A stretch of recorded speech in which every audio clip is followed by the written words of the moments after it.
Chapter 14 देख रहे हैं, oscillations.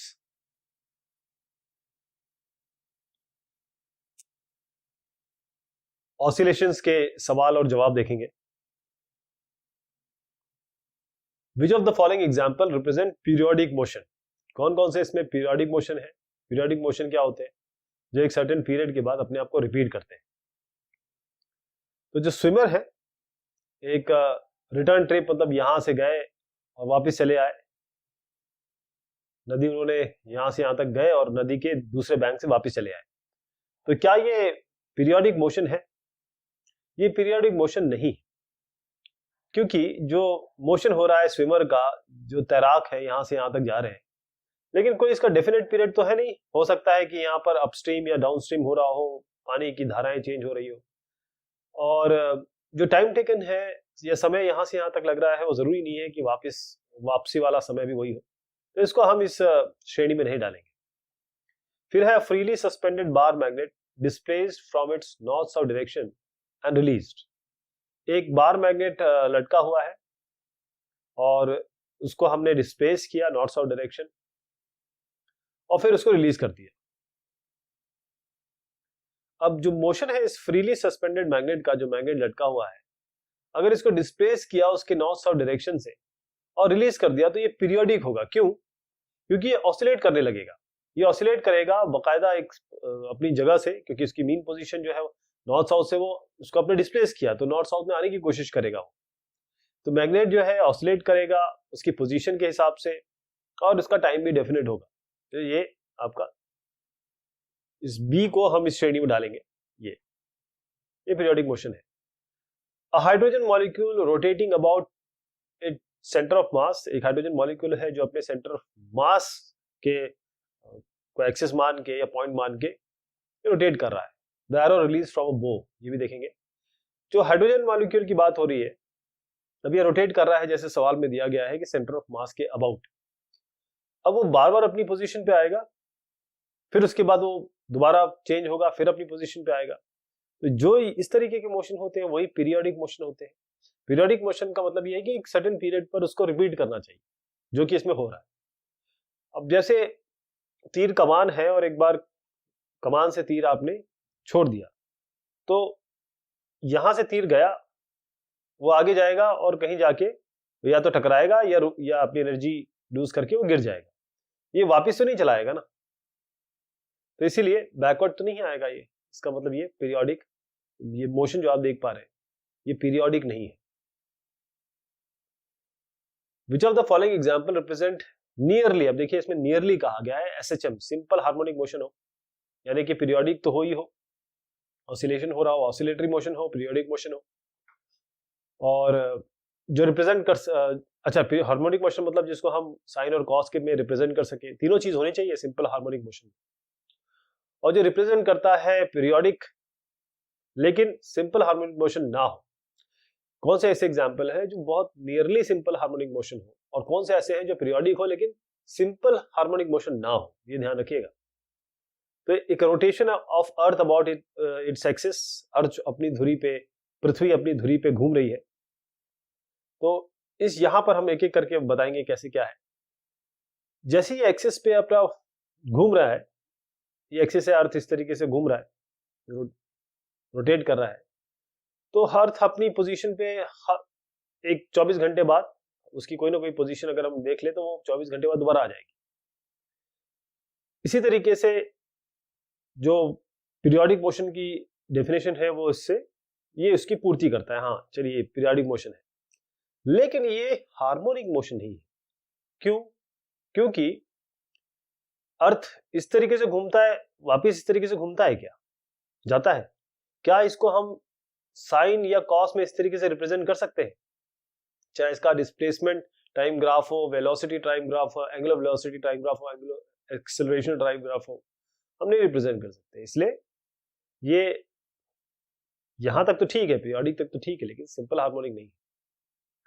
Motion of an oscillating mercury column in YouTube. अब ये आपका एक यूट्यूब है,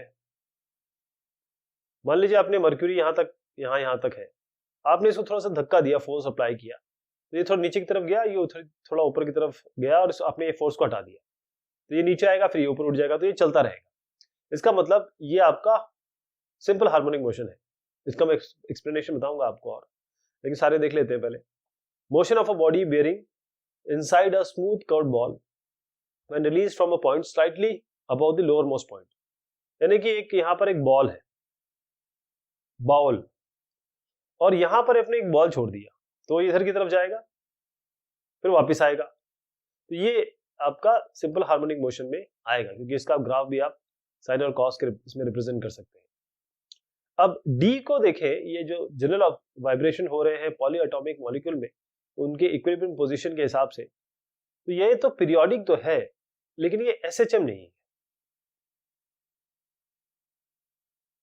तो जो मर्क्यूरी कॉलम की मैं बात कर रहा था यूट्यूब में, वो सिंपल हार्मोनिक मोशन है, क्योंकि मर्क्यूरी ऊपर और नीचे की तरफ सेम पाथ में मूव कर रही है, और उसका फिक्स्ड एक पॉइंट है, और उसका एक पर्टिकुलर टाइम है, सर्टेन पीरियड ऑफ, एक प्रॉपर टाइम पीरियड है उसका। और जब हम बॉल की बात करें, एक बाउल में हमने अगर बॉल को छोड़ा, तो जो लोअर मोस्ट पॉइंट है, उस पॉइंट पे आएगा ये, मतलब इस डायरेक्शन में मूव करेगा, फिर यहाँ आगे, फिर यहाँ मूव करेगा, फिर वापस आएगा, इस तरीके से। तो बैक एंड फोर्थ ये जा रहा है, सेम पीरियड वो लगाएगा, और जो मोशन है वो पीरियोडिक है, साथ में आपका सिंपल हार्मोनिक भी है। पॉलीएटॉमिक मॉलिक्यूल की बात करें, तो इसमें बहुत सारी फ्रीक्वेंसीज हैं ऑसिलेशन की, क्योंकि पॉलीएटॉमिक है, एक नहीं है, एक से ज्यादा एटॉमिक की बात हो रही है, तो बहुत सारी नेचुरल फ्रीक्वेंसीज होगी इसके ऑसिलेशन की। यानी कि जो वाइब्रेशन होगा वो क्या होगा, इन इंडिविजुअल का सुपरपोजिशन होगा, जोड़ होगा। यानी कि जो इंडिविजुअल सिंपल हार्मोनिक मोशन हो सकते हैं, लेकिन अलग अलग आपके मॉलिक्यूल्स है इसमें, इसका मतलब ये सिंपल हार्मोनिक तो होगा नहीं, लेकिन क्योंकि ये पॉलीएटॉमिक है और सबकी जुड़ के एक पीरियड के हिसाब से ऑसिलेशन हो रहा है, तो ये पीरियोडिक जरूर होंगे। इस फिगर में ये एक्स टी प्लॉट, यानी एक्स आपका डिस्प्लेसमेंट हो गया, टी आपका टाइम हो गया, किसी लीनियर मोशन के बारे में बताया जा रहा है। कौन सा इसमें प्लॉट है जो पीरियोडिक मोशन है, और कौन सा जो पीरियड है, यानी कि अगर पीरियोडिक मोशन आप बता रहे हैं, तो पीरियड क्या है उस मोशन का, जैसे एक्स टी है। अब इसमें बहुत ध्यान से देखिएगा हो क्या रहा है, एक्स के हिसाब से जैसे एक्स आगे बढ़ रहा है, वैसे टाइम बढ़ रहा है, वैसे डिस्प्लेसमेंट आगे बढ़ रहा है। पीरियोडिक मोशन क्या होता है, एक समय के बाद वो अपने आप को रिपीट करे, मतलब एक पीरियड उसमें हो। यहां पर देखिएगा कि यहां पर 100t में समय के हिसाब से ये जितना ऊपर जा रहा है उतना नीचे आता है, फिर ऊपर जाता है, नीचे आता है। ये थोड़ा सा हैफेजेड सा लग रहा है कुछ, कभी इस तरीके से है, कभी इस तरीके से है। तो अगर एक और भी है हमारे पास, ये आप देखिए, जो डी वाला है, ये बाकायदा आपको साइन कॉस वेव टाइप की कोई चीज दिखा रहा है। तो इसमें हम देखें कि कौन कौन से हमारे पीरियोडिक है। तो जैसे आपको देख के पता लग जाएगा, जब जहां आपको ग्राफ में सिमेट्री दिखाई देगी, एक जैसी चीज दिखाई दे रिपीट होती हुई, वही तो पीरियोडिक होगी। तो एक डी देखिए, एक बी देखिए, कितना रिपीटेशन है प्रॉपर, चाहे इसमें टूटी फूटी लाइनें हो, यानी कि टेढ़ी मेढ़ी लाइन हो, जैसे इसमें भी है, लेकिन ये टेढ़ी मेढ़ी लाइन टेढ़ी मेढ़ी ही रिपीट हो रही। एक्सटी ग्राफ में जो डिस्प्लेसमेंट हो रहा है समय के साथ, वो बिल्कुल पीरियोडिक है, रिपीट हो रहा है।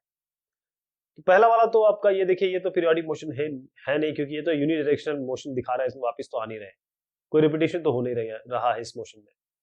अगर दूसरे की बात करें इसमें, तो यहाँ पर हर 2 सेकंड बाद देखिए, अगर मैं यहाँ से शुरू करूं, तो इस जगह से, अगर मैं यहाँ पर हूं इस जगह पे, तो इस जगह पे देखिएगा ये अपने आप को रिपीट कर रहा है दोबारा। तो ये पॉइंट है, ये पॉइंट आप कह सकते हैं, यहां से यहां तक, फिर ये रिपीट करता है, मतलब यहां से यहां तक, फिर ये रिपीट हो रहा है इधर से देखिए ये। तो हर एक 2 सेकंड के बाद ये अपने आप को रिपीट कर रहा है, यानी कि ये पीरियोडिक मोशन है, बाकायदा इसका पीरियड जो है वो 2 सेकंड यहाँ ये ग्राफ दिखा रहा है आपको। अगर आप इसकी बात करें ये वाले की, तो ये पीरियोडिक मोशन नहीं है, क्योंकि जो पार्टिकल है वो रिपीट कर रहा है मोशन को अपनी पोजीशन पे केवल इधर तरीके से, यानी कि जो पार्टिकल है रिपीट तो कर रहा है मोशन को, लेकिन वो एक ही पोजीशन पे रिपीट कर रहा है। हो सकता है कि फिर आया, फिर इस तरीके से आया, फिर इस तरीके से आया, फिर इस तरीके से आया, रिपीट तो कर रहा है टाइम के साथ, लेकिन किस तरीके से रिपीट कर रहा है, कोई प्रॉपर पीरियड तो नहीं है ना, इस तरीके से आप कह सकते हैं। क्योंकि पीरियडिक मोशन में जो पूरा का पूरा मोशन है वो पूरा रिपीट होना चाहिए, और सबका टाइम एक जैसा होना चाहिए, यानी टाइम इंटरवल इनका एक जैसा होना चाहिए। अब यहाँ पर इसको देखिए, ये तो बहुत ही बढ़िया है, बहुत सुंदर है, बहुत एलिगेंट, और आप कहें बिल्कुल सिमेट्रिक है। तो यहाँ पर जो मोशन है वो हर 2 सेकंड में, यहाँ देखिए इस पॉइंट पे आप आए और इस पॉइंट पे आए, तो ये जो मोशन है ये दोबारा रिपीट होगा इस तरीके से। यहाँ पर जो मोशन है पार्टिकल का वो हर 2 सेकंड में अपने आप को रिपीट कर रहा है। इसका मतलब जो ये पीरियोडिक मोशन है इसका टाइम पीरियड है 2 सेकंड। ऐसा ये रिपीटेशन हो रहा है इसमें।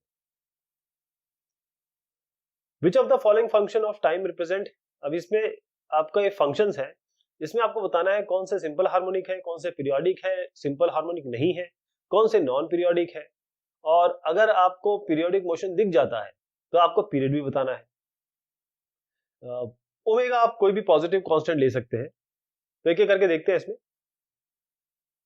सबसे पहला जो है sign omega T minus cos omega T. Sign omega T minus cos omega T जरा √2 से बाहर मल्टीप्लाई कर लीजिए और यहां भी कर लीजिए, क्योंकि √2 बाहर ले लीजिए तो 1/√2 1/√2 आ जाएगा। ये क्या 1/√2 हम जानते हैं cos 45 डिग्री और sin 45 डिग्री, ये दोनों के दोनों जो होते हैं ये cos π/4 sin π/4 होते हैं, दोनों की वैल्यू 1/√2 आएगी। इससे क्या होगा कि हम इसको sin π/4 इसको हम sin π/4 लिख दें, इसको हम cos π/4 लिख दें। इसका मतलब ये sin a cos b minus cos a sin b, ये हो गया sin a माइनस b, यानी कि under root sin omega T minus π/4।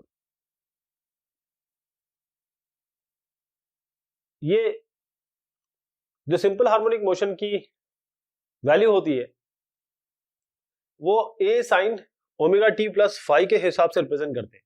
और ये भी आपने देखना, हमने a को √2 कहा, यहां पर साइन था, यहां पर ओमेगा टी आया, और यहां पर बाकायदा ये फाई आपने π/4 लिया।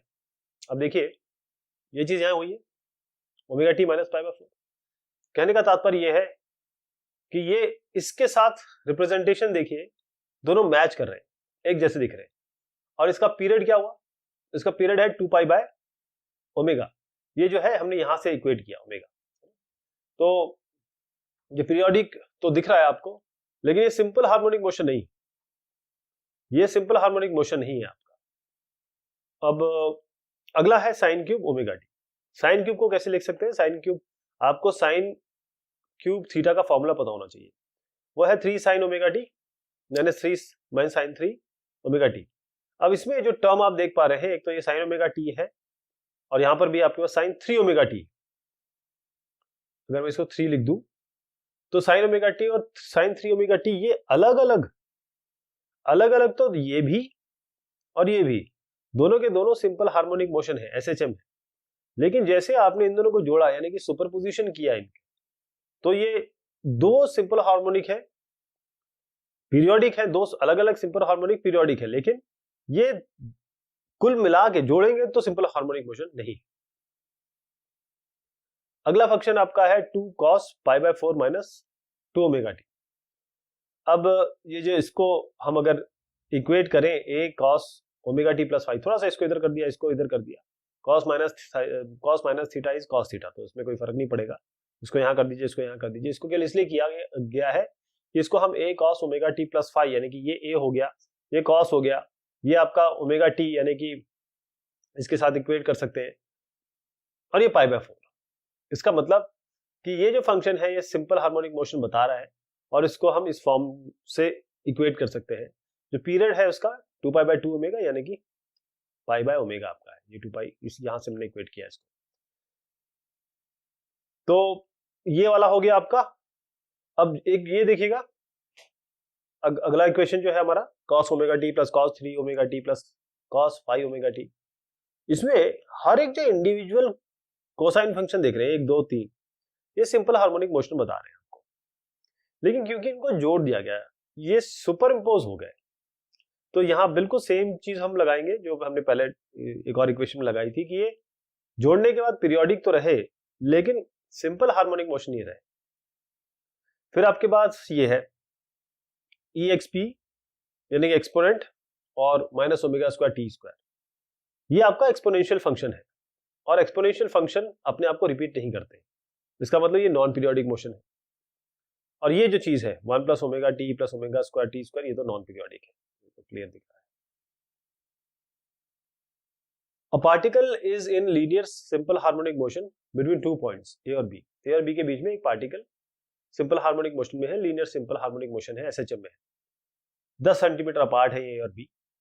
आपको डायरेक्शन लेना है A से B पॉजिटिव, और आपको साइन बताना है वेलोसिटी का, एक्सेलरेशन का, फोर्स का, कहां पर, जब ये इन पोजीशंस पे हो। तो ये इसके जो उत्तर होंगे वो आप एक एक करके मैं आपको बताऊंगा कैसे क्या आ रहा है इसमें, क्योंकि इसमें थोड़े ज्यादा पार्ट्स हैं। तो पहले लेके चलते हैं आपका एट द एंड ए। अब इसको इस तरीके से समझिए, ए और बी दोनों 10 सेंटीमीटर अपार्ट है। इसका मतलब ए और बी एक्सट्रीम पोजीशन है, आपकी ओ जो होगा वो आपको मिड पॉइंट मान लीजिए पाथ का। तो पार्टिकल जो है लीनियर सिंपल हार्मोनिक मोशन में है इन दोनों के बीच में। तो अगर आप एक्सट्रीम ए की बारे में बात करें, जो पहली चीज पूछी गई है, एक्सट्रीम ए के बारे में बात करें तो पार्टिकल ए पे रेस्ट पे आएगा, यानी कि जब रेस्ट पे, क्योंकि इसको वापस जाना है ओ पे और फिर वापस बी तक बढ़ना है, फिर वापस आना है, मतलब ए पर रुकेगा तभी तो वापस जा पाएगा। तो ए पर इसकी वेलोसिटी मोमेंटरीली रेस्ट मान लीजिए, तो मोमेंटरीली 0 है। अब जब ये ए ओ की तरफ कूच कर रहा होगा, जा रहा होगा, तो इसका मतलब एक्सेलरेशन, क्योंकि एक्सेलरेशन जो होता है वो हमेशा जब ये इस तरफ जा रहा होता है तो इसको एक्सेलरेशन कम होगा, तभी तो वेलोसिटी 0 होगी यहां पर आके। अब जब ये इस तरफ बढ़ रहा होगा तो ये ओ पॉइंट पे एक्सेलरेशन अगर इसका मैक्सिमम नहीं हुआ तो ये आगे कैसे बढ़ेगा? तो इस पॉइंट पे अगर एओ की डायरेक्शन में लेंगे तो एक्सेलरेशन पॉजिटिव होगा। अब एक्सेलरेशन पॉजिटिव है, फोर्स होता है मास इनटू एक्सेलरेशन, तो फोर्स भी पॉजिटिव होगा, राइट, अगर राइटवर्ड जा रहा है तो ये। अब बात करते हैं इस बी पॉइंट की। इस बी पॉइंट पे पार्टिकल जैसे ए पे रेस्ट पे है वैसे बी पे रेस्ट पे आ जाएगा, तभी तो ये ओ की तरफ जाएगा, फिर ए की तरफ बढ़ेगा आगे। इस पॉइंट पे ये रेस्ट पे आएगा, इसका मतलब वेलोसिटी इस पॉइंट पे इसकी 0 हो जाएगी। अब जब ये अपोजिट, अब देखिए जब वो डायरेक्टेड होगा अलोंग बी, जो मैंने पहले ए के लिए बताया था वही आप इसको मानिए। अगर वो इस तरफ आ रहा होता तो हमने कहा, जैसे इस तरफ आ रहा था मीन पोजीशन की तरफ, तो हमने कहा कि एक्सेलरेशन पॉजिटिव है। लेकिन जब वो यहां से यहां जा रहा होता है तब इसकी वेलोसिटी कम हो रही है, इसका मतलब एक्सेलरेशन इस पे नेगेटिव लग रहा होगा, तभी तो वेलोसिटी कम हो रही है, तभी तो रुकेगा। तो एक्सेलरेशन अगर हम इस डायरेक्शन माने तो नेगेटिव लग रहा है, इस डायरेक्शन माने तो पॉजिटिव लग रहा है।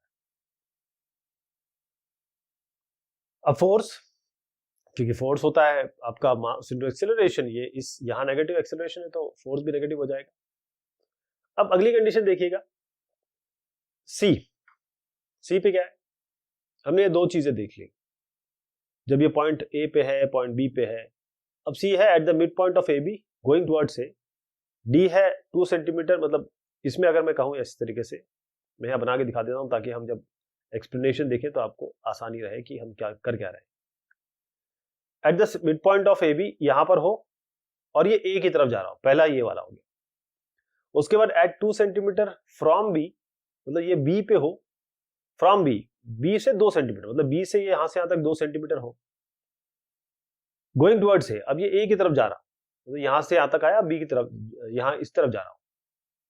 फिर अगला है 3 सेंटीमीटर अवे फ्रॉम ए, मतलब ए से 3 सेंटीमीटर यहां तक हो और ये बी की तरफ जा रहा हूं, इस तरफ जा रहा हूं, यहां 3 सेंटीमीटर हो यहां से यहां तक। फिर at 4 centimetre away from B, मतलब बी से 4 सेंटीमीटर अवे हो और टुवर्ड्स है, ए की तरफ जा रहा हूं। तो सी केस में क्या होगा?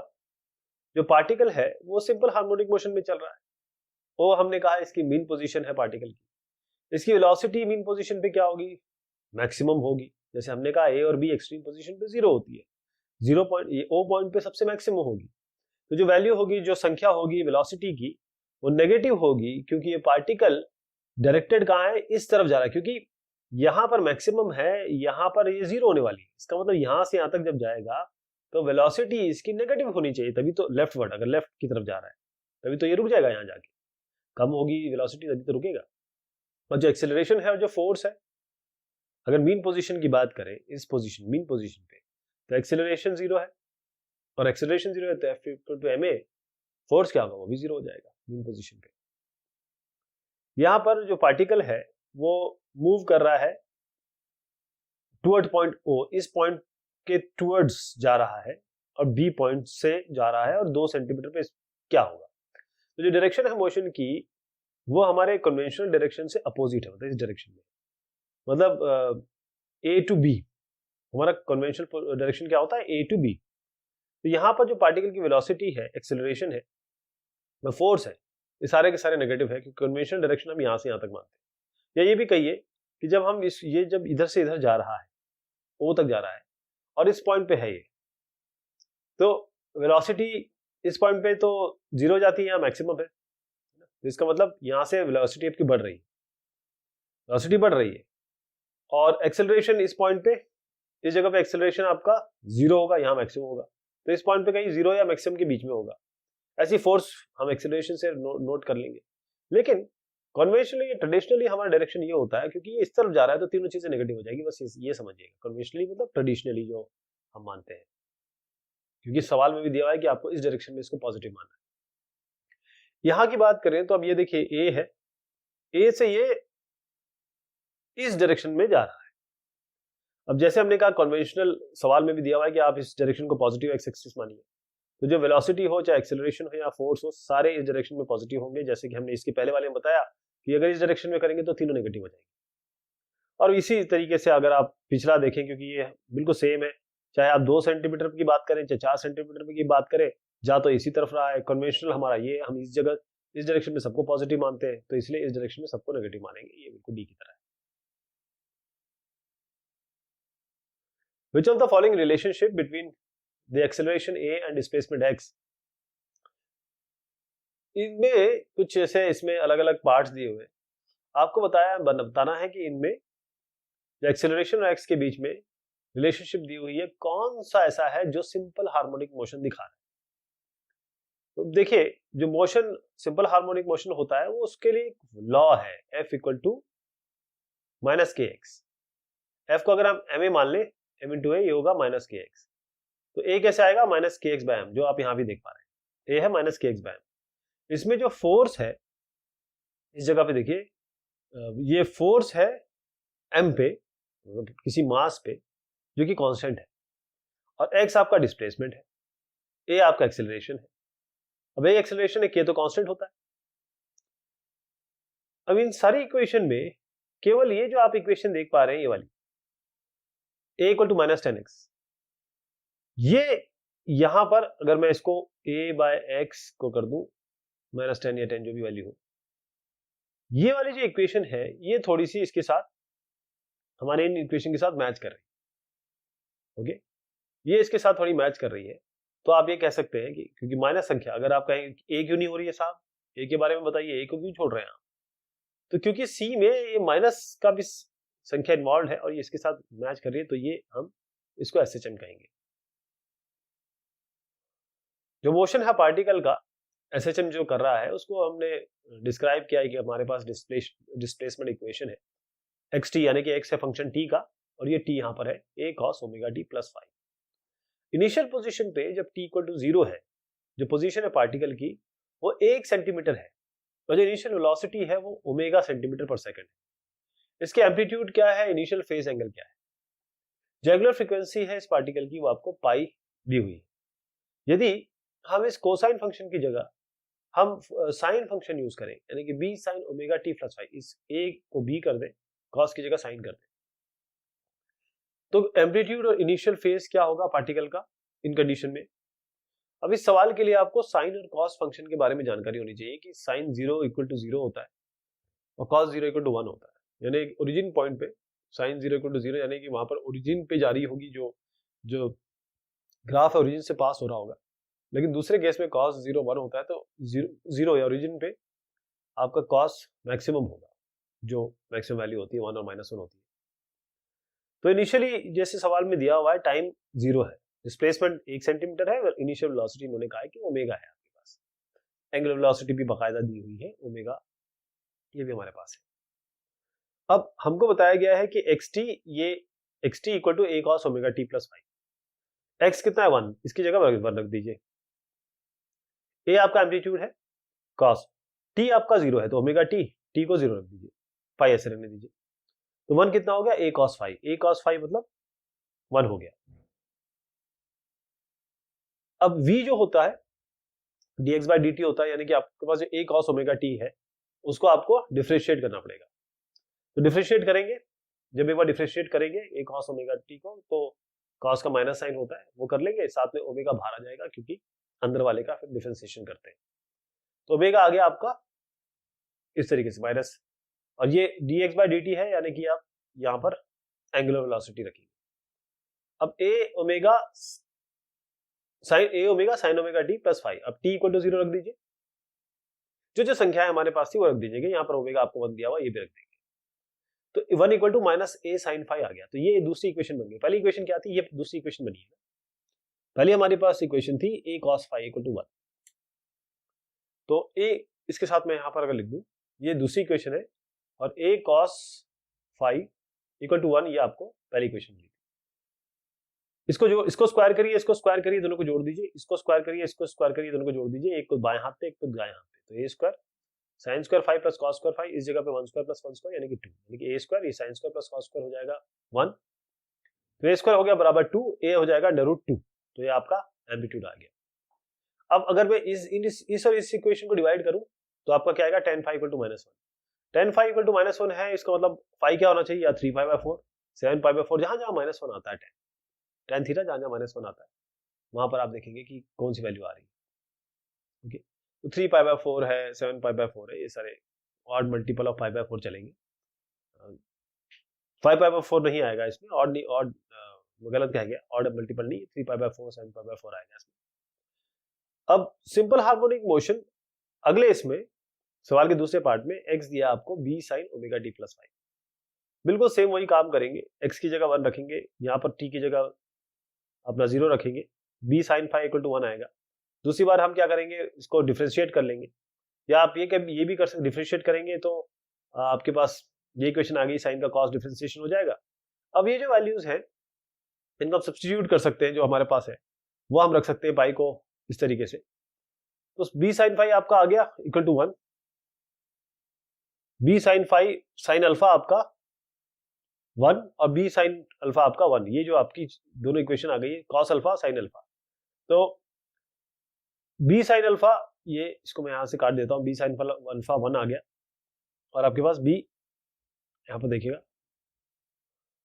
क्योंकि यहां हमारे पास b sin अल्फा, क्योंकि एक बार हमने साइन लिया, एक बार cos लिया, यहां पर जब साइन लेंगे तो b sin अल्फा 1 आया, और यहां पर आपका इस जगह पे ये cos है, और इस जगह पे हमने इसको एक वैल्यूज भी रख सकते हैं, क्योंकि हमको वैल्यू वगैरह सब दी हुई है, वो हम बिल्कुल उसी तरीके से करेंगे। तो b cos अल्फा आपका 1 आएगा।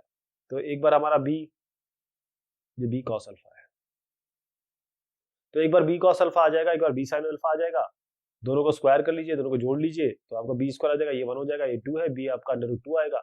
इन दोनों को डिवाइड कर दीजिए, b cos alpha equal to 1 और b sin alpha equal to 1, जो हम लेके आए हैं, जैसे हमने पिछले वाला किया था, इनको डिवाइड कर दीजिए, दोनों आपका 1 आ जाएंगे, यानी कि tan अल्फा 1 आ जाएगा। यानी कि सीधी सी बात है कि अल्फा के बारे में पाई बाय 4 की बात हो रही है, या 5 पाई बाय 4, इस तरीके से वैल्यू आएगी, अल्फा आपका इस तरीके से आएगा। एक स्प्रिंग बैलेंस है, इसमें स्केल है जो रीड करता है 0 से 50 केजी तक, जो लेंथ है स्केल का 20 सेंटीमीटर दिया हुआ है। एक बॉडी सस्पेंड की गई इस बैलेंस से, अब इसको डिस्प्लेस किया गया और रिलीज कर दिया गया, वो ऑसिलेट कर रहा है, उसका टाइम पीरियड आपको 0.6 सेकंड दिया है। आपको वेट बताना है इस बॉडी का। जो मास है स्केल का, जो मास ये रीड कर सकती है वो 50 केजी। मैक्सिमम डिस्प्लेसमेंट जो स्प्रिंग का हो सकता है वो लेंथ, जो स्केल की लेंथ है यानी कि L 20 सेंटीमीटर है, इसको हम मीटर में चेंज कर लेते हैं। टाइम पीरियड भी दिया हुआ है आपको 0.6 सेकंड। तो जो फोर्स एग्जर्ट किया जाएगा F equal to mg, mass into gravity. Gravity हम ले लेते हैं 9.8, तो फोर्स कितना आ जाएगा, ये आपके पास 50 मास दे रखा है, 9.8 हम ग्रेविटी ले लेंगे तो आपको कितना आ जाएगा, 490 न्यूटन। तो स्प्रिंग कांस्टेंट क्या होता है आप जानते हैं कि K होता है F/L, है ना। F आपका आ गया है, लेंथ आपके पास है 0.2, दोनों को डिवाइड कर दीजिए, आपके पास K आ जाएगा। तो जो मास है वो इस तरीके से, ये स्प्रिंग कांस्टेंट K आ गया, इसको सस्पेंड किया ताकि बैलेंस किया जा सके। अब टाइम पीरियड निकालना है तो कैसे आएगा, T equal to under root 2 pi under root m by K। अगर आपको मास चाहिए तो मास को यहाँ ले लीजिए, बाकी आपको स्क्वायर करना पड़ेगा, बाकी चीजों को लेफ्ट हैंड साइड में या राइट हैंड साइड में ले जाना पड़ेगा। m को एक जगह रखिए, बाकी सबको एक जगह ले आइए। अब इसमें t आपका 0.6 दिया हुआ है, k हमने अभी भी 2450 निकाल ली, तो रख लीजिए इसको, और ये वैल्यू आइएगा 22.36। तो अब mg क्या आया, मास आपके पास आ गया 22.36 और ये 9.8 यानी कि 219.167, इसको हम 219 लिख सकते हैं। वेट जो बॉडी का होगा वो 219 न्यूटन आएगा। एक स्प्रिंग है जिसका स्प्रिंग कांस्टेंट आपको 1200 न्यूटन पर मीटर दिया हुआ है, इसको माउंट किया गया है, ये देखिए हॉरिजॉन्टल टेबल पे। जो मास है 3 kg का इसको अटैच किया गया, जो फ्री एंड है स्प्रिंग का, जो मास है उसको फिर पुल किया गया, इसको फिर खींचा गया साइडवेज, यहाँ खींचा गया इसको, डिस्टेंस जितना वो खींचा गया वो आपका 2 सेंटीमीटर, और रिलीज कर दिया गया। आपको फ्रीक्वेंसी बतानी है ऑसिलेशन की, मैक्सिमम एक्सेलरेशन बताना है इस मास का, और मैक्सिमम स्पीड बतानी है इस मास की। तो जो स्प्रिंग कांस्टेंट दिया हुआ है 1200 है, मास भी दिया हुआ है आपको और डिस्प्लेसमेंट भी दिया है, इसको ये सेंटीमीटर को आपके मीटर में चेंज कर लेते हैं। जो फ्रीक्वेंसी है ऑसिलेशन की वो कैसे है, v इक्वल टू 1/t, हम जानते हैं v इक्वल टू 1/t होता है। टाइम हो पीरियड जो होता है, अभी हमने पिछले सवाल में देखा, इसको उल्टा कर देंगे 1/2 √k/m आ जाएगा। तो टाइम अगर आप निकालना चाहें उसको उल्टा कर दें तो हमारे पास फ्रीक्वेंसी आ जाएगी। 2 और पाई की वैल्यू पता है, k की वैल्यू और m की वैल्यू सवाल में दी हुई है, दोनों को रख दीजिए, 3.18 मीटर पर सेकंड आ जाएगा। अब यहां तक तो हमारे पास एक वैल्यू आ गई, जो फ्रीक्वेंसी है वो हमें मिल गई। तो जो मैक्सिमम एक्सेलरेशन होता है वो कैसे मिलता है, ओमेगा स्क्वायर ए से, ओमेगा स्क्वायर इंटू ए। जो एंगुलर फ्रीक्वेंसी है वो √k/m होती है, जिसमें आप ये देखिए मैक्सिमम डिस्प्लेसमेंट है, और हम ये भी जानते हैं कि ए होता है, यानी कि ma इक्वल टू के, तो ए हो जाएगा k/m इंटू ए। ये सारी वैल्यूज पता है, k है, a की वैल्यू हमें पता है, ये m की वैल्यू हमें पता है, यहाँ पर रख लीजिए, a एक्सेलरेशन भी आ गई। तो जो मैक्सिमम एक्सेलरेशन होगा इस मास का वो यहाँ से कितना है, 8 v मैक्स, और ये किसके बराबर होगा आपका, a ओमेगा के बराबर, मैक्सिमम वेलोसिटी, सॉरी। तो ये मैक्सिमम एक्सेलरेशन था, ये मैक्सिमम वेलोसिटी है, v equal to a omega. Omega क्या है, √k/m, ओमेगा की जगह आप √k/m रख दीजिए, k भी पता है, m भी पता है, a है 0.02, दोनों की वैल्यू रखिए, 0.4 मीटर पर सेकंड आएगा, यानी कि जो मैक्सिमम वेलोसिटी होगी मास की वो 0.4 मीटर पर सेकंड होगी। अब यहां पर जो पोजीशन है, अब हमारे पास ये जो सवाल था, इस डायग्राम को याद रखिएगा। इसमें इन्होंने कहा कि हम पोजीशन ले मास का, जब स्प्रिंग अनस्ट्रेच्ड है उसको x इक्वल टू 0 माने, और जब उसको डायरेक्ट किया गया, खींचा गया लेफ्ट से लेकर राइट तक, उसको positive direction of x axis माने, इस तरह से। अगर आपको x दिया है as a function of t, x function का t जो ऑसिलेट हो रहा है मास का, यदि जो जिस मोमेंट पे वो स्टार्ट हो रहा है स्टॉपवर्ड t इक्वल टू 0 मान लीजिए, जो मास है वो मीन पोजीशन पे है, और जब मैक्सिमम स्ट्रेच पोजीशन पे है, तो जब मैक्सिमम कंप्रेस पोजीशन है यहां पर, वो मैक्सिमम स्ट्रेच पोजीशन पे है। किस तरीके से ये जो फंक्शन है एसएचएम के, वो डिफर होंगे एक दूसरे से, फ्रीक्वेंसी के संदर्भ में, एम्पलीट्यूड के लेवल पे, या इनिशियल फेज के रिस्पेक्ट में।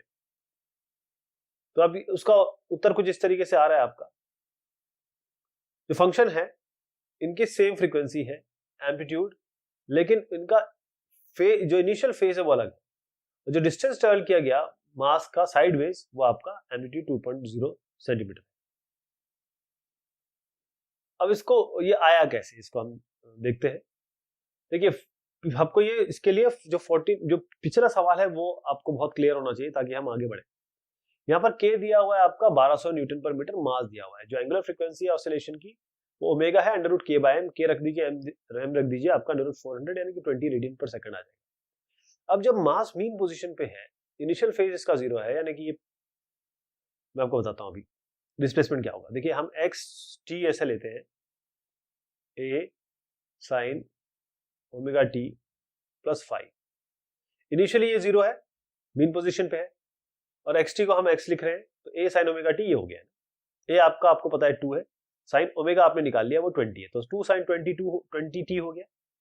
अब जब आप मैक्सिमम स्ट्रेच पोजीशन पे ले जा रहे हैं, तो बहुत जितना स्ट्रेच हो सकता है उतना एक्सट्रीम राइट पे आप ले गए, तो यहां पर इनिशियल फेज कितना होगा, π/2। जैसे आपने कहा यहाँ फाइव आपका साइन की वैल्यू समझिएगा, ये साइन के बारे में बात कर रहा हूं मैं, साइन 0 0 होता है और साइन π/2 1 होता है, तो मैक्सिमम साइन की वैल्यू कब हो सकती है, जब π/2 हो, तो इसीलिए π/2 होगा। तो a sin omega t plus π/2, अब यहाँ पर वो जो वैल्यू पता है हम रख दीजिए, a हमें 2 पता है, ओमेगा 20 पता है, π/2 रख दीजिए, तो 2 cos 20t हो जाएगा। अब जो मैक्सिमम कंप्रेस पोजीशन है, मास यहां पर एक्सट्रीम लेफ्ट की तरफ है, तो इनिशियल फेज अब इस जगह पे क्या हो जाएगा, 3π/2। 3π/2 यानी कि अगर आप इसको समझना चाहें इस तरीके से होता है, तो अगर आप इसको ले तो 270 डिग्री की बात हो रही है। ओके, तो यहां पर फाई क्या हो जाएगा 3π/2। बस आपको ये समझना है, एक जगह 0 लिया हमने फाई, एक बार π/2 लिया, एक बार 3π/2 लिया।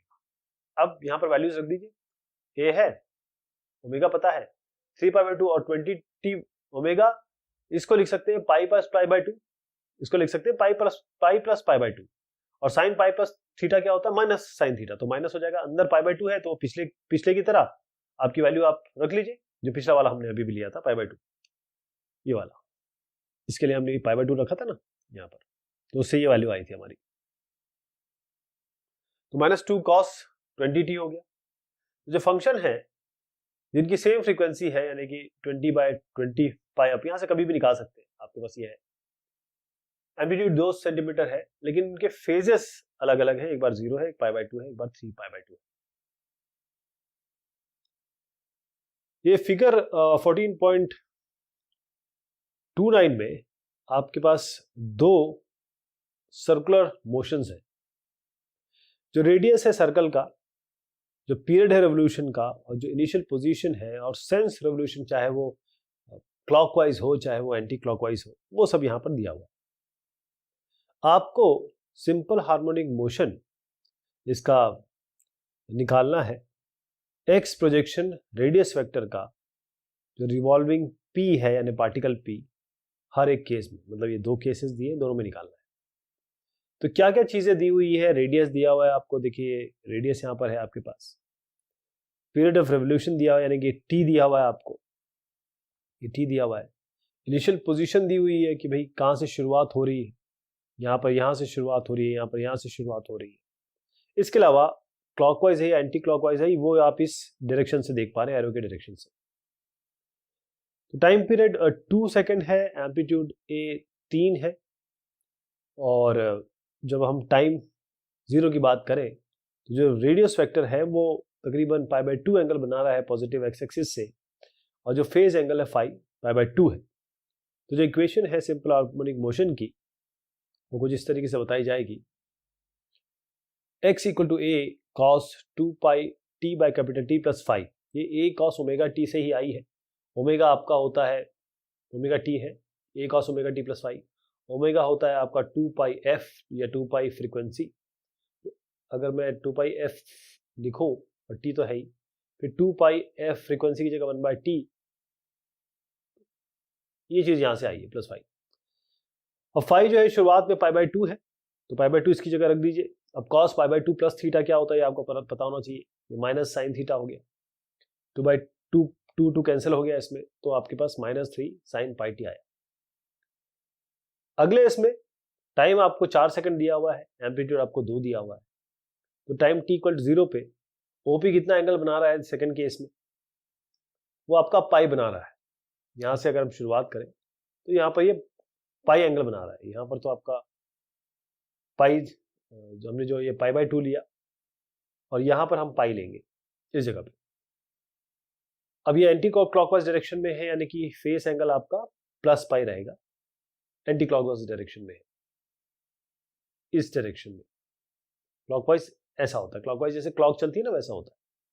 तो जो इक्वेशन बनी बिल्कुल सेम इसी तरीके से लेंगे। इक्वेशन क्या बनी सिंपल हार्मोनिक मोशन की, एक्स प्रोजेक्शन ओपी का टाइम टी पर, तो एक्स होता है a cos 2πt/T, फाई यही चीज लेंगे, यहां पर संख्याएं रख देंगे, जैसे फाई की जगह हमने कहा पाई है, और फिर हमको ये बताना चाहिए था कि cos π + थीटा क्या होता है, माइनस cos आया ये, बाकी आप 2 2 4 कर दीजिए इसको, तो πt/2, तो ये x आपका बन जाएगा। आपको प्लॉट करना है जो रेफरेंस सर्कल है, आपके पास अलग अलग सिंपल हार्मोनिक मोशन दिए हैं सवाल में। इनिशियल जैसे t = 0, इसको इंडिकेट करना है, ये बेसिकली पोजीशन है पार्टिकल की, और जो रेडियस है सर्कल का, जो एंगुलर स्पीड है पार्टिकल जो रोटेट हो रहा है। सिंप्लिसिटी के लिए जो सेंस है रोटेशन का वो फिक्स है, एंटी क्लॉकवाइज हर एक केस में, x सेंटीमीटर में दिया हुआ है, t आपका सेकंड में दिया हुआ है। तो एक एक करके लेके चलते हैं। x = -2 sin 3t + π/3 से शुरुआत करते हैं। अब इसमें अगर ये माइनस है, तो अगर माइनस हटाना हो तो क्या कर सकते हैं, पाई बाय 2 ऐड कर सकते हैं अंदर ले जाके, तो ये प्लस हो जाएगा।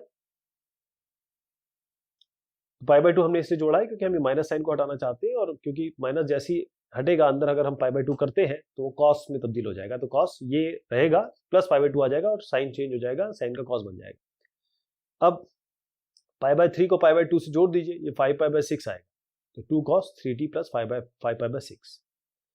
अगर इसको हम इससे कंपेयर करें जो हमारी एक्चुअल एसएचएम की इक्वेशन होती है, यानी कि a cos 2 pi by capital T small t plus 5, अगर इससे हम कंपेयर करने की कोशिश करें तो आप देखिए क्या क्या चीज आपकी आएगी। 5 तो आपको 5 पाई बाय 6 दिख रहा है, और 2 पाई बाय कैपिटल T आपको 3 दिख रहा है, तो इससे हमें क्या मिलेगा, ए आपको 2 मिल जाएगा, 5 पाई बाय 6 है, 5 पाई बाय 6, 5 इंटू 180 बाय 6 कर लीजिए, 150 डिग्री आ जाएगा। एंगुलर वेलोसिटी है 2 pi bye T, capital T आपके पास दिया हुआ है 3 रेडियन पर सेकंड आएगा। जो मोशन होगा इस पार्टिकल का, क्योंकि हमारे पास सारी संख्याएं आ गई हैं तो उसको हम बना सकते हैं। कैसे बनाएंगे, इस तरीके से हमने एक सर्कल लिया, यहाँ पर एक्स वाई हमने एक्सिस लिए, सर्कल का ओरिजिन यहाँ दे दिया, सेंटर यहाँ दे दिया, और एम्पलीट्यूड 2 है तो रेडियस जो है इस सर्कल का 2 रहेगा। फेज एंगल आपका 150 डिग्री है, तो यहां से लेकर यहां तक कितना है 150 डिग्री, तो ये पी पॉइंट यहां होगा, और एंगुलर वेलोसिटी यहां लिख दीजिए कहीं पे। अब अगला है आपका x equal to cos pi by 6 minus t. अब हम ओमेगा टी प्लस 5 से कंपेयर करना है, तो इस t को यहां लाया जाए।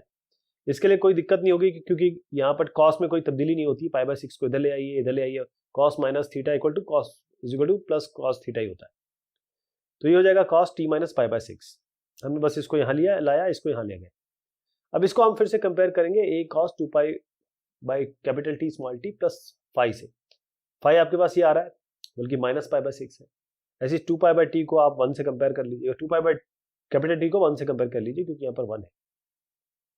जैसे कंपेयर करेंगे हम देखेंगे a आपका 1 आया, पाई माइनस पाई बाय 6 है, यानी कि माइनस 30 डिग्री, और angular velocity 2 pi by capital T है जो कि आपका 1 रेडियन पर सेकंड आया। तो इसको प्लॉट करेंगे तो कैसे आएगा, फिर से वही काम करेंगे, एक्स वाई एक्सिस लेंगे, एक सर्कल बनाएंगे, और उसके बाद ये रेडियस कितना होना चाहिए, ये एम्पलीट्यूड के बराबर होना चाहिए, वो आप यहाँ से यहाँ तक 1 इसका यूनिट देंगे। 5 पाई माइनस पाई बाय 6 है, यानी कि आप इस डायरेक्शन में ना जाके इस डायरेक्शन में पाई बाय 6 यानी कि 30 डिग्री लेंगे, ये 30 डिग्री आपने लिया इधर पे, और फिर उसके बाद आपके पास जो ओमेगा है 1 रेडियन पर सेकंड ले लीजिए। फिर है x equal to 3 sine 2 pi t plus pi by 4। अब ये साइन है, उसको कॉस में तब्दील करने के लिए हमने क्या किया, इसमें पाई बाय 2 जोड़ दिया, और जैसे पाई बाय 2 जोड़ देंगे, ध्यान रखिएगा माइनस साइन आएगा यहाँ पे। पाई बाय 2 और 3, ये पाई बाय 2 और पाई बाय 4 को जोड़ दीजिए, ये 3 पाई बाय 4 आ जाएगा। इसको कंपेयर करेंगे a cos 2 pi by capital T small t plus 5 से, क्या क्या चीज आ जाएंगी, a आपका -3 आ रहा है, 2 पाई t को इससे कंपेयर कर लीजिए टोटल को, 5 आपका 3 बाय 4 आ रहा है, 5। इन सबको लिख लेंगे, यहाँ पर सारी वैल्यूज आ गई तो आराम से हम इसको प्लॉट कर सकते हैं। ए आपका 3 है तो रेडियस बनाए, ये जो सर्कल बनाएंगे इसका रेडियस आप दे दीजिए तकरीबन ये वैल्यू। 5 135 डिग्री है, 135 डिग्री मतलब कि 80 प्लस 90 प्लस 45, तो 90 प्लस 45 किस तरीके से बनेगा आपका, या 135 डिग्री कैसे बनेगा, ये आपको 135 डिग्री यहाँ से यहाँ तक ले जाना है, इस पॉइंट पे आप दिखाएंगे इसको, और क्योंकि 2 पाई रेडियन है एंगुलर वेलोसिटी उसको यहाँ कहीं लिख दीजिए। अब x equal to 2 cos pi t है, इसको कंपेयर करेंगे a cos, क्योंकि ये डायरेक्ट है इसमें कोई दिक्कत नहीं है, कोई चेंज करने की आवश्यकता नहीं है, सीधा a cos 2 pi by capital T into small t plus 5 से कंपेयर करेंगे। इसमें a आपका 2 आ गया, और 5 आप देख पा रहे हैं क्योंकि इसको इस तरीके से मान सकते हैं प्लस 0, तो 0 आ जाएगा 5। बाकी एंगुलर वेलोसिटी पाई रेडियन है, तो ये सारी संख्याएं हम रख लेंगे जो जो हमको दिया हुआ है यहाँ। अब p आपका इसी पॉइंट पे आएगा क्योंकि फेज 0 है, और ओमेगा 2 पाई कहीं बाहर लिख लीजिए। इस फिगर में ये स्प्रिंग आप देख पा रहे हैं जिसका फोर्स कांस्टेंट के दिया है, इसको क्लैम्प किया गया बहुत स्ट्रांगली एक एंड पे, और मास m अटैच किया गया इसके फ्री एंड पे। एक फोर्स यहां अप्लाई किया गया जो फ्री एंड है, और स्ट्रेच किया गया स्ट्रिंग को। ये जो फिगर है ये आपको बता रहा है वही स्प्रिंग जिसके दोनों एंड आपके फ्री है, ये भी फ्री है, ये भी फ्री है, और इसमें मास आपके दोनों एंड पे लगा दिए गए। इस फिगर में इसको भी F से इधर खींचा गया, इसको F से इधर खींचा गया। आपको मैक्सिमम एक्सटेंशन बताना है स्प्रिंग का दोनों केसेस में। यदि मास इस फिगर में और ये दो मास इस फिगर में, इनको रिलीज कर दिया जाए, छोड़ दिया जाए, तो पीरियड क्या होगा ऑसिलेशन का इन दोनों केसेस में आपको बताना है। तो पहले वन ब्लॉक सिस्टम के बारे में बात करते हैं, इसके बारे में। जब हम फोर्स लगा रहे हैं इसमें फ्री पे, तो जो फ्री एंड पे जो स्ट्रिंग का है एक एक्सटेंशन होगा लेंथ का, एल यहां पर खींचेगा ना ये, तो F इक्वल टू के एल यहां हमारे पास है रिलेशनशिप, के इसमें स्प्रिंग कांस्टेंट है, और जो मैक्सिमम एक्सटेंशन होता है एल वो क्या होगा, F बाय के, इधर से ही आ जाएगा, एल होगा F बाय के से। अगर दो ब्लॉक सिस्टम आप ले, इसके बारे में बात करें तो इसमें क्या होगा, दो ब्लॉक सिस्टम में एक्स जो होगा, जो इसमें एक्स खिंचाव होगा वो इसकी तरफ, यानी कि L बाय 2 होगा, ओके, L बाय 2। अब K हमारे पास है ही, ये आपके पास वैल्यूज है। नेट फोर्स क्या लग रहा है इसमें, देखिए आपका kx इस तरफ, kx इस तरफ, kx minus of minus kx यानी कि 2kx आएगा। L कितना है, F बाय के, इस केस में भी। तो पहले अगर ब्लॉक सिस्टम में हम पहुंचे और हमने कहा कि मास m है, तो फोर्स क्या होगा, F equal to m into a mass into acceleration. Acceleration क्या आप कैसे, dx बाय dt आपका वेलोसिटी होता है, d2x बाय dt स्क्वायर आपका एक्सेलरेशन होता है, तो एक्सेलरेशन की जगह हमने d2x बाय dt स्क्वायर लिखा। लेकिन अभी अभी हमने बताया कि f जो होता है वो kx के बराबर होता है, f माइनस kx के बराबर होता है बाकायदा, ये जो है सिंबॉलिक था लेकिन ये माइनस kx के बराबर होता है। तो इसके साथ हम माइनस kx को कंपेयर कर लेंगे या इक्वेट कर लेंगे। अब जो नेगेटिव साइन आप देख पा रहे हैं यहां पर, जो डायरेक्ट क्यों है, ये जो फोर्स लग रहा है वो डिस्प्लेसमेंट के अपोजिट लग रहा है।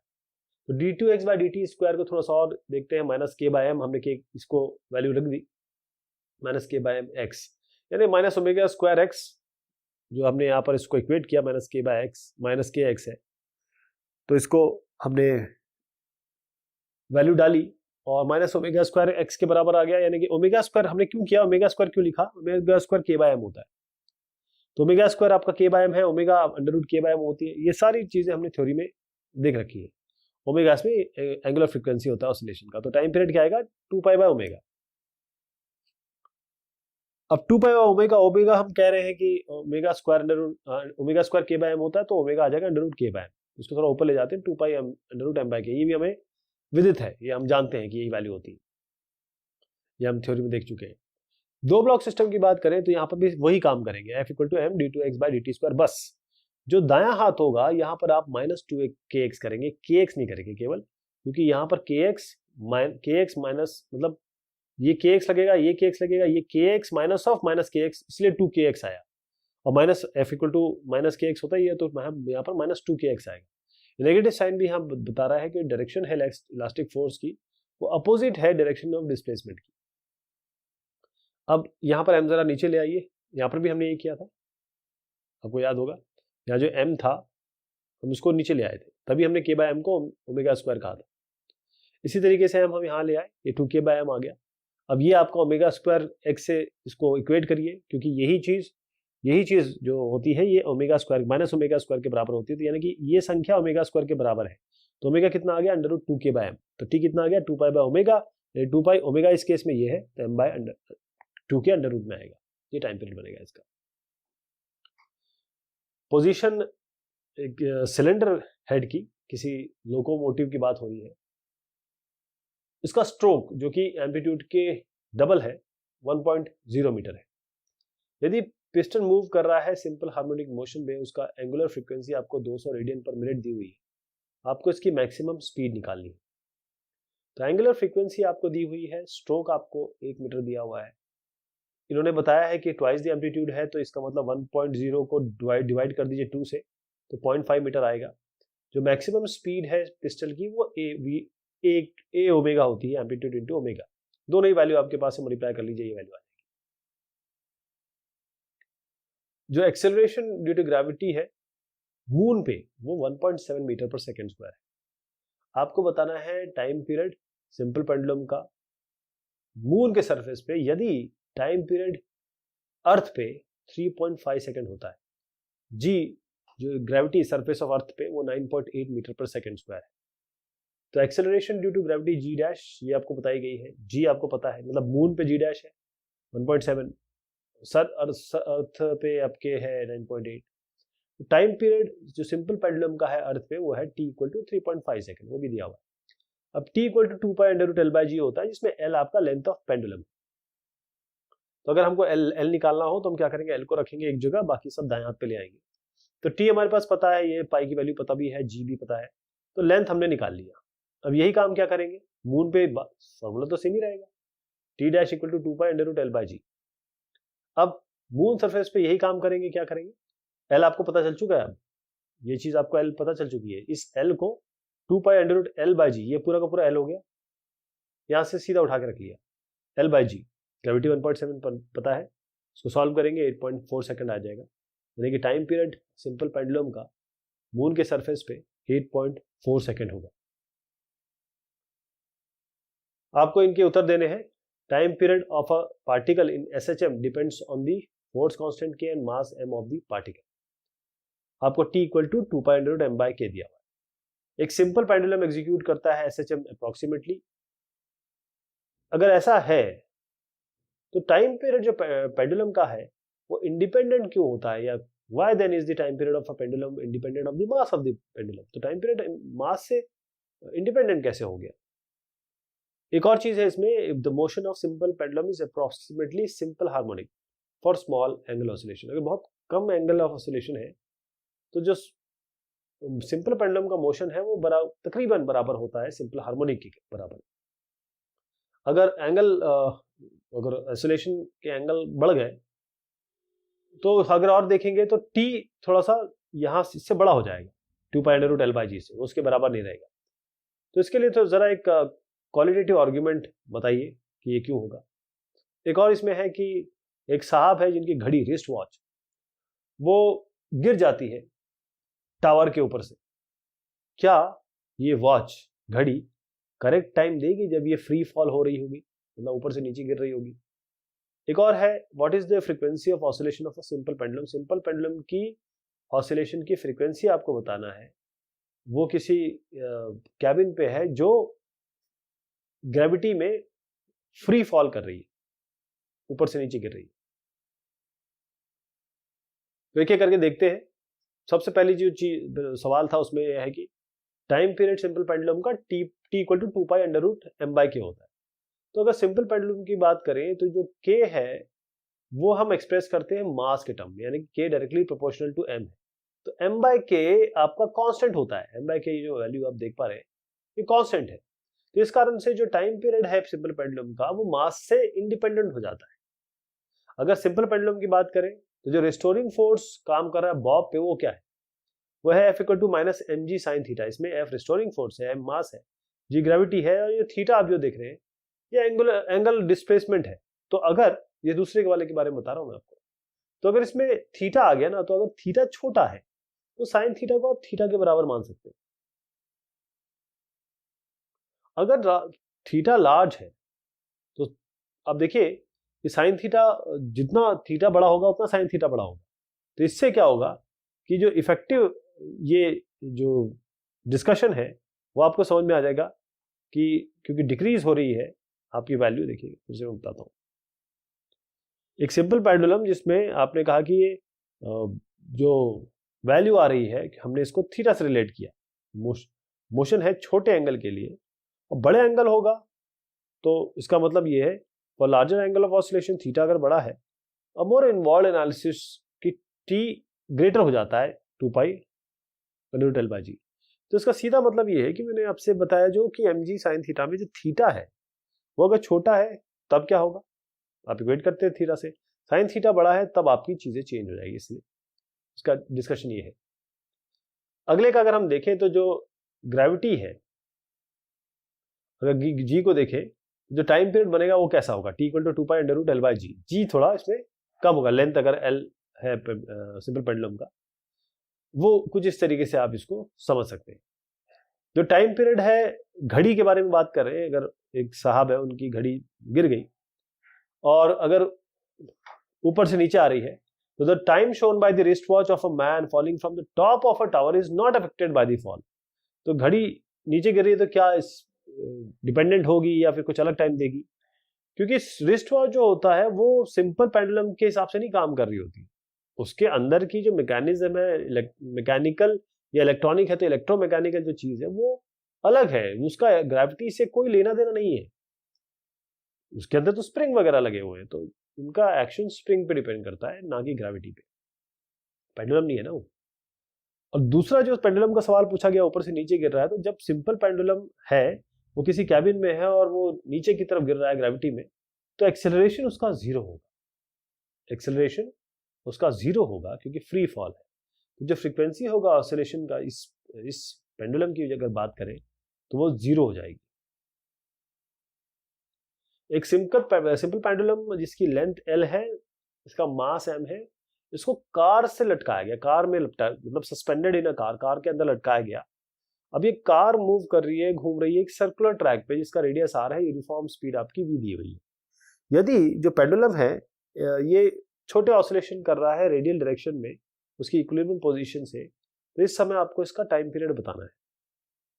तो जो बॉब है सिंपल पेंडुलम से, वो एक्सपीरियंस कैसे करेगा? एक्सेलरेशन ड्यू टू ग्रेविटी इसको लगेगी और साथ में एक सेंट्रीपिटल एक्सेलरेशन इस पे लग रहा होगा जो सर्कुलर मोशन के कारण लग रहा है। तो इसमें क्या होगा? Acceleration due to gravity g है, सेंट्रीपिटल एक्सेलरेशन आपको पता होना चाहिए, हमने पहले भी ग्रेविटेशन वगैरह में भी इसको देखा है, v²/r। v इसमें यूनिफॉर्म स्पीड है कार की, r जो है रेडियस है इस ट्रैक का। तो इफेक्टिव एक्सेलरेशन क्या होगा? इस g और v²r का टेक्निकल सम, यानी कि इन दोनों को जोड़ के आप, जैसे अगर आपकी ग्रेविटी यू लग रही है और ये यू लग रहा है तो आपकी रिजल्टेड यू लगेगी। तो g² प्लस v²/r का अंडर रूट, दोनों का ये आपकी इफेक्टिव एक्सेलरेशन। तो टाइम पीरियड क्या हो रहा है? t = 2π √L/a। a इफेक्टिव है इसमें, और जैसे हम t = 2π √L/g लेते थे ना, यहाँ पर हम g ही ले रहे हैं लेकिन इफेक्टिव g ले रहे हैं। तो L क्या हो जाएगा इसमें? इसकी जगह ये पूरी संख्या आपको यहां डालनी पड़ेगी, तो ये आ जाएगा। सिलेंड्रिकल पीस कॉर का जिसकी डेंसिटी बेस एरिया दिया हुआ है, हाइट h दी है, वो फ्लोट कर रही है एक लिक्विड जिसकी डेंसिटी आपको कुछ इस तरीके से दी। जो कॉर्क है उसको डिप्रेस किया गया, दबाया गया थोड़ा स्लाइटली और उसको छोड़ दिया गया। आपको बताना है कि जो कॉर्क है वो ऑसिलेट कर रहा है ऊपर और नीचे हार्मोनिकली, जिसका टाइम पीरियड आपको t = 2π √h रो ये वाला दूसरा रो नीचे वाला और g। रो इसमें जो ऊपर वाले दिया हुआ है वो आपका डेंसिटी है कॉर्क की। आपको इग्नोर करना है जो लिक्विड की विस्कोसिटी के कारण डैम्पिंग हो रही है। तो बेस एरिया आपको दिया हुआ है, हाइट आपको दिया हुआ है, डेंसिटी लिक्विड की आपकी ये दी हुई है, डेंसिटी आपको कॉर्क की दी हुई है। तो इक्विलिब्रियम में क्या होगा? जब हम अगर लिक्विड इस तरीके से कॉर्क है, ये आपका लिक्विड है, तो इस जगह जो वेट होगा कॉर्क का, इसका वेट जो होगा कॉर्क का, वो किसके बराबर होगा? जितना इसने डिस्प्लेस किया लिक्विड, है ना, जो लिक्विड डिस्प्लेस किया फ्लोटिंग कॉर्क ने। इसका मतलब हम दोनों को इक्वेट करेंगे। पहले हम ये बताएं कि जो कॉर्क को मान लीजिए x डिस्टेंस से आपने डिप्रेस किया, इसके कारण कुछ एक्स्ट्रा वाटर होगा, वो भी उसका वो वॉल्यूम जो बनेगा वो भी डिस्प्लेस होगा, एक्स्ट्रा वाटर। इसका मतलब एक एक्स्ट्रा पुश या थ्रस्ट भी आएगा ऊपर की तरफ, और वो एक रिस्टोरिंग फोर्स देगा कॉर्क को कि भाई आप अंदर मत आइए, हम आपको फोर्स दे रहे हैं, आप ऊपर जाइए, आप पानी के अंदर मत आइए। तो जो अपथ्रस्ट होगा वही रिस्टोरिंग फोर्स है। और F क्या है? जैसे मैंने आपको बताया, जितना एक्स्ट्रा वाटर डिस्प्लेस हुआ, यानी कि वॉल्यूम डेंसिटी इनटू ग्रेविटी, ये आपका F लग रहा है, अपोजिट डायरेक्शन में लग रहा है, इसलिए इसको माइनस कर दिया। वॉल्यूम क्या होगा? एरिया और जितना डिस्टेंस आपने डिस्प्लेस किया, यानी कि A × x। वॉल्यूम की जगह आप AX लिख देंगे इस जगह पे। डेंसिटी तो रो हो ही गई और ग्रेविटी G हो गई। तो फोर्स लॉ से क्या हुआ? F = kx होता है, k कांस्टेंट है। तो टाइम पीरियड क्या होगा ऑसिलेशन का, कॉर्क का? F = kx है, आप k को f/x लिख सकते हैं, जहां पर k आपका कांस्टेंट है, k आपका f/x है, f आपके पास ऑलरेडी आ गया था, डिवाइड/x करेंगे तो जो कैंसिलेशन हो जाएगा वो हो जाएगा। आपका t होता है 2π √m/k, ये टाइम पीरियड है ऑसिलेशन का कॉर्क का, मास आपका वॉल्यूम इंटू डेंसिटी होता है, वॉल्यूम आप कह रहे हैं बेस एरिया कॉर्क का है, बेस इंटू हाइट, और डेंसिटी यहाँ लिख देंगे तो मतलब ए एच रो। इसका मतलब जो एक्सप्रेशन बनेगा टाइम पीरियड का, इस जगह पे अगर हम रखें, एम की हमने अलग वैल्यू निकाल दी थी, ये वाली, के की वैल्यू यहाँ से निकाल ली, ये वाली, दोनों को डिवाइड कर लीजिए तो जो ए कैंसिल होगा, जो एक्सप्रेशन हम मांग रहे थे वो आ गया, मतलब सवाल में जो मांगा जा रहा था वो आ गया। एक एंड यो यूट्यूब का है जिसमें मर्क्यूरी है, उसको कनेक्ट किया गया है एक सक्शन पंप से, और जो दूसरा एंड है वो एटमॉस्फेयर से में खुला हुआ है। एक बहुत छोटा सा प्रेशर डिफरेंस को मेंटेन किया गया दो कॉलम्स के बीच में।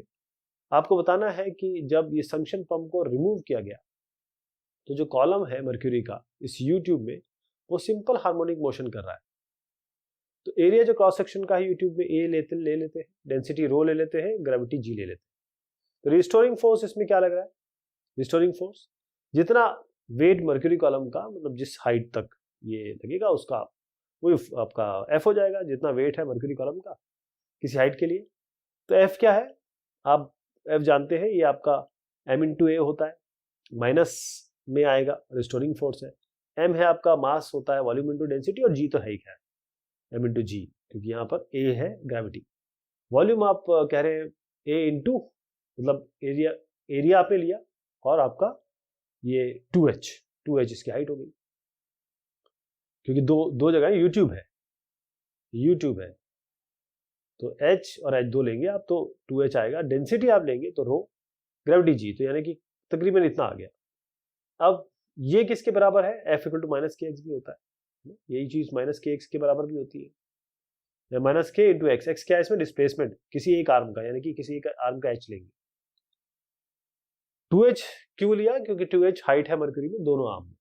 अब जो k कांस्टेंट है, अगर हम इसी को इक्वेट करें k equal to minus f by h, तो f यहाँ पर h था ऑलरेडी, आप h से डिवाइड कर देंगे इसको, तो h कैंसिल, ये चीज आ जाएगी। टाइम पीरियड क्या है, t equal to 2 pi under root m by k, अभी आपने निकाल लिया, m बाई k यहाँ पर रख दीजिए, जहाँ पर m मास है, l अभी अगर हम l लेके चलते हैं, यहाँ तक आप t पे आ गए। अब थोड़ा और आगे बढ़ते हैं, l मान लीजिए लेंथ है टोटल मर्क्यूरी का यूट्यूब में, जो मास हो जाएगा वो वॉल्यूम इंटू डेंसिटी, यानी कि एरिया इंटू लेंथ आपका वॉल्यूम हो गया, रो आपकी डेंसिटी हो गई। अब टाइम पीरियड क्या बनेगा, 2 पाई, इस मास की जगह आप रख दीजिए ये a into L into rho, और नीचे खैर ये आ ही रहा है k की जगह, ये जो निकाला था।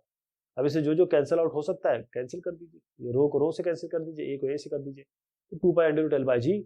मर्क्यूरी कॉलम एग्जीक्यूट करेगा simple harmonic motion, time period उसका वही होगा 2 पाई अंडर रूट बस एल बाई जी, लेकिन यहाँ पर ट्वाइस जी आ जाएगा, मतलब एल बाई 2g आएगा। तो ये एक और पार्ट हुआ आपके सॉल्यूशन का, इस चैप्टर का। बहुत शुक्रिया, बहुत मेहरबानी आप सभी की।